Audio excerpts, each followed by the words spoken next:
संदेह या कोई शंका नहीं होती जब मैं कहता हूँ गॉल सिटी परिवार, और एक मैसेज एक फ़ोन करने पर जब मेरे साथ इतने लोग हो जाते हैं तो मेरी शक्ति अपने आप ही बढ़ जाती है। तो आप सब अपने आप के लिए एक बार जोर से तालियां बजा दें। तो ये हम सबके इकट्ठा होने का एक बहुत अच्छा अवसर है। और सर्वप्रथम मैं गुरुदेव को प्रणाम करना चाहूँगा। गुरु ब्रह्मा गुरु विष्णु गुरुदेव महेश्वर गुरु साक्षात परब्रह्म तस्मै श्री गुरुदेव।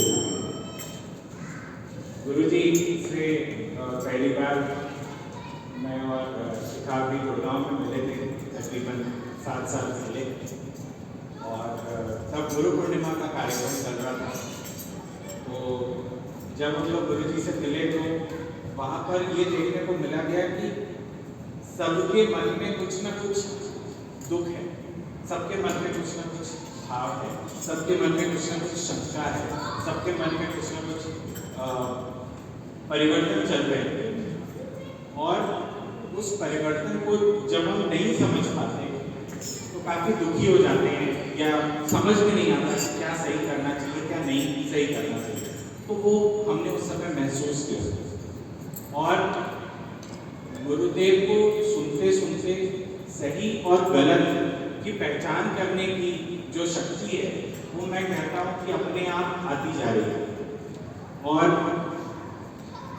जीवन में ऐसा तो होता नहीं है कि कोई अपना बुरा चाहता है या कोई काम अच्छा भी चाहता है। हम सब अपने जीवन में यही चाहते हैं कि जो सबसे बेस्ट हो वो हमारे लिए, जो सबसे अच्छा हो वो हमारे लिए। लेकिन पता कैसे चलेगी क्या अच्छा है और क्या अच्छा नहीं है? तो ये इस भाव से हम सब ग्रसित रहते हैं। मैं आप सभी लोगों से उम्र में बहुत हो रहा, और लेकिन फिर भी ये कहना चाहता हूँ कि बिना गुरु के जीवन जो है वो बहुत कठिन हो जाता है। और जीवन में अगर सुगम रास्ता चाहिए और सुगमता से चलना चाहते हैं तो हमें गुरुदेव के बताए हुए रास्ते पर ही चलना पड़ेगा। और ये भाव सबके लिए जानना इतना आसान नहीं है। तो जैसा मैं कहता हूँ कि 7 साल जो समय लग गया गुरुदेव को जानने में, और अब तक गुरुदेव को जानते जानते अभी भी शायद पूरा ना जान पाए होंगे, लेकिन कोशिश जारी है। और ये आपको बताने का सिर्फ एक जरिया है, एक तरीका है कि जितना देर हम लोगों ने कर दिया उतना देर आपको ना करें। और इसलिए भी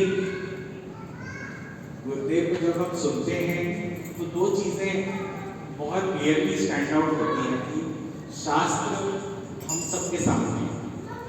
हम सब श्री रामचरितमानस पढ़ते हैं, श्रीमद् भगवद गीता पढ़ते हैं, लेकिन कितनी चीज़ें उसमें से अपना पाते हैं, कितनी चीज़ें अपने जीवन में सही या गलत कर पाते हैं, ये अभी भी प्रश्न है।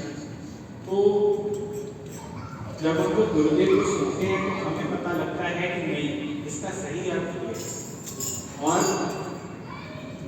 पांडव की जब व्याख्या गुरुदेव ने की और जब युगों की व्याख्या गुरुदेव ने की, तो वही मैं आपसे शेयर करना चाहूँगा कि जो 4 युग हमें बताए गए, सबसे पहला सतयुग, यानी कि 75% 75% जब लोग सत्य की राह पे चल जाए तो वो सतयुग है।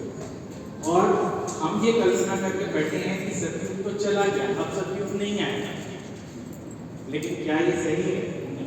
सही क्या है? सही ये है कि सतयुग आज भी आ सकता है। आज अगर हम 75% सही हो जाए तो सतयुग आ जाएगा। अगर मैं द्वापर युग की बात करूँ, 50% सही 50% गलत, तो द्वापर युग आ गया। 75% गलत और 25% सही, तो वो कलयुग आ गया, जहाँ पर हम आज हैं।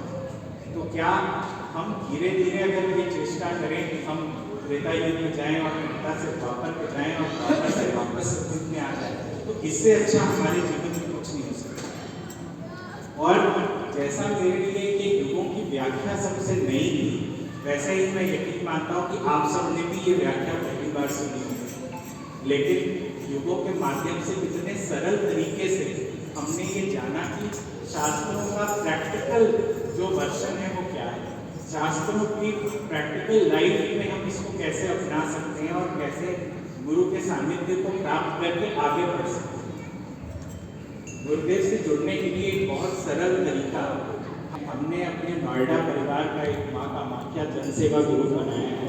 व्हाट्सएप के माध्यम से हम गुरु जी के सुविचारों से जुड़ते हैं और साथ ही साप्ताहिक जूम कथा होती है जिसमें हम गुरु जी को मात्र पौन घंटे से लेकर के 1 घंटे तक सुनते हैं और अपने जो मन में विकार है या अपने मन में जो टेंशन है, कंफ्यूजन है, उसको दूर करने की ओर अग्रसर होते हैं। तो मेरा आप सभी से अनुरोध है कि आप जो लोग भी इच्छुक हैं मुझे या शिखा को एक बार बता दें ताकि हम लोग सब आपको उस व्हाट्सएप ग्रुप में जोड़ सकें और आप भी गुरु की अमृत वाणी से परिचित हो सकें। इसके साथ ही गुरुदेव से आप सभी का सहयोग मानते हुए मैंने गुरुदेव से भागवत कथा करने के लिए गौर से भी मैं आग्रह किया है।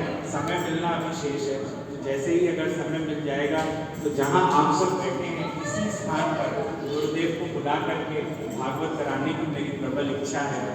अगर आप सभी लोग सहमत हैं तो जय श्री राम।